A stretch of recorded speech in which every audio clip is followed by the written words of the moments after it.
Hello guys, today we're gonna be looking at top 10 Isekai anime with OKMC, so let's get started.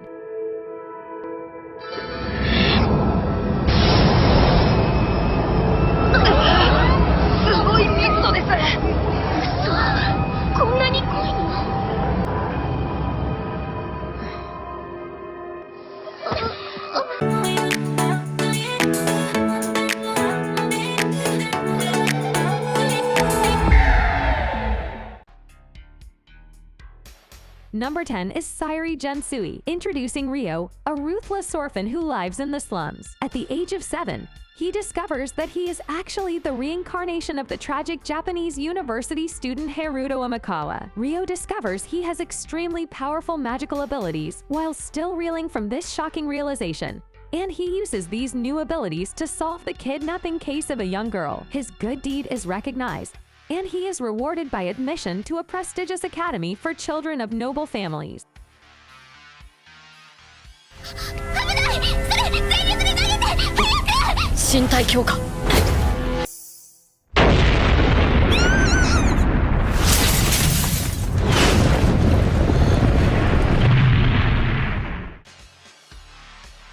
Number 9 is the world's finest assassin gets reincarnated in another world as an aristocrat. The main character is an elderly man who spent his entire life as the greatest assassin in history. It was finally decided that he would be able to retire due to his advanced age. Even the greatest assassin could not save him because the plane he was on had been sabotaged. He was awakened after his death by a goddess who wanted to resurrect him in a world of magic and swords because she needs his skills to stop the hero from destroying that world. Accepting this invitation, the main character awakens as LiQWYD and makes a promise to live his life to the fullest as a person and not as a tool. 勇者カノン、改めて礼を言う。もしお前が2000年後に生まれ変わることがあるとすれば、その時は友人として。ああ。私たちの赤ちゃん。ああ。よし。お前の名前はアノス・ボルディゴードだ。Number 8 is the misfit of Demon King Academy. The Demon King Anos Boldegoat struck a deal with the human hero Kanon to give his life in order for peace to prevail after 2,000 years of unending wars and conflict. Upon reincarnating 2,000 years later, Anos discovers that the society values his poor Eblu descendants over the demons who interbred with other species, such as humans and spirits, and that royal demons now harshly rule over lower-class hybrid demons. Anos, who is technically a hybrid now, discovers that magic in general has started to decline, and that the peace he established has made his descendants weaker. Anos decides to reclaim his former title of Demon King, but first he must pass the Demon King Academy, where he is branded a complete outcast.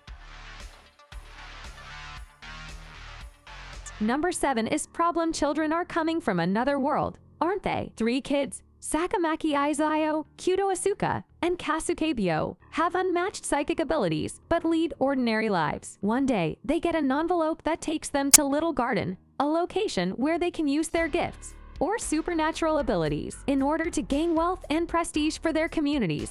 The locals play high-stakes games known as gift games using gifts in order to restore prosperity to the impoverished no-name community. The 3 kids decide to join it. They make the decision to overthrow the oppressive demon lords as they gain more knowledge about Little Garden.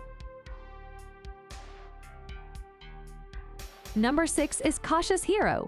The hero is overpowered but overly cautious. The task of summoning a human hero to defend Gibrand from a demon lord is given to Ristart, a novice goddess. Gibrand, a Nest-class world, is very dangerous, so Ristart takes care to choose a hero who will be able to defeat the adversaries. She chooses Sayer Yugun because her stats far outweigh those of the other candidates. Sadly, when she summons him, Ristart discovers to her dismay that he is overly cautious of everyone and everything, including her. Saya's reluctance to even enter Gibrand's safest areas until he has trained to a level he is at ease with enrage the goddess. However, when the two do set foot on Gibrand, circumstances might show that the hero's caution was well-founded.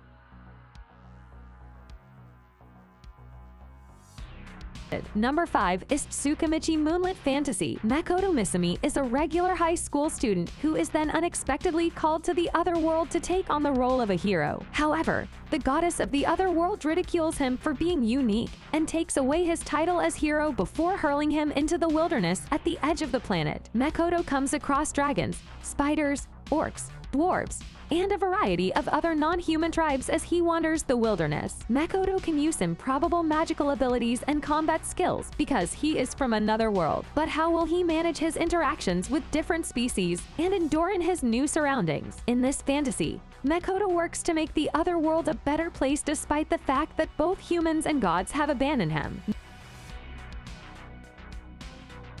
Number 4 is The Devil is a Part-Timer. When hero Emilia defeats the Devil King Sadao in another dimension, he is on the verge of taking over the entire planet when he is forced to drift to the present-day Tokyo. The Devil King's only skill is conquering the world, which is obviously useless in his new situation, so he must work as a freighter to support himself.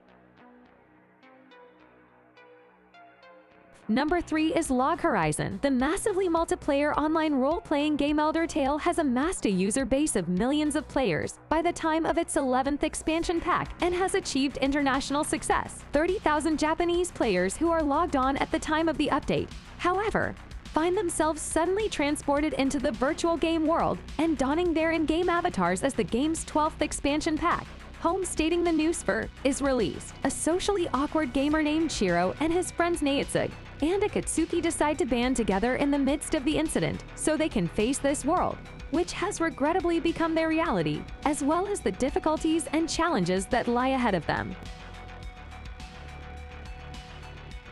Number 2 is The Rising of the Shield Hero. Unflappable Ode Akun Afumi Iwatani, who spends his days reading manga and playing video games, is unexpectedly transported to a parallel universe. He learns that he is one of 4 heroes who have been given legendary weapons and are tasked with preventing the end of the world as it is predicted to occur. All is not as it seems, especially for the Shield Hero, the weakest of the heroes. Soon, Nafumi is abandoned, destitute, and betrayed. He is left with nothing but his shield because he has nowhere to flee and no one to turn to. Nafumi must now ascend to the legendary Shield Hero status and defend the world.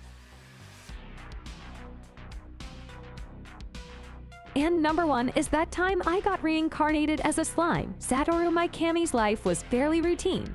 He was coasting along at the age of 37 with a respectable job, but no significant other. All of that changed when he was fatally stabbed in broad daylight, and his last words were transformed into unique abilities in his subsequent life. Satoru was reborn in a fantasy world and now possesses a wide range of abilities, but the drawback is that he is no longer human. Instead, he has transformed into a blue slime monster and believes he is alone in a cave filled with magical plants and minerals until he encounters a huge dragon named Ryudora. Satoru and Ryudora quickly become friends, but outside the cave, a hostile world awaits them.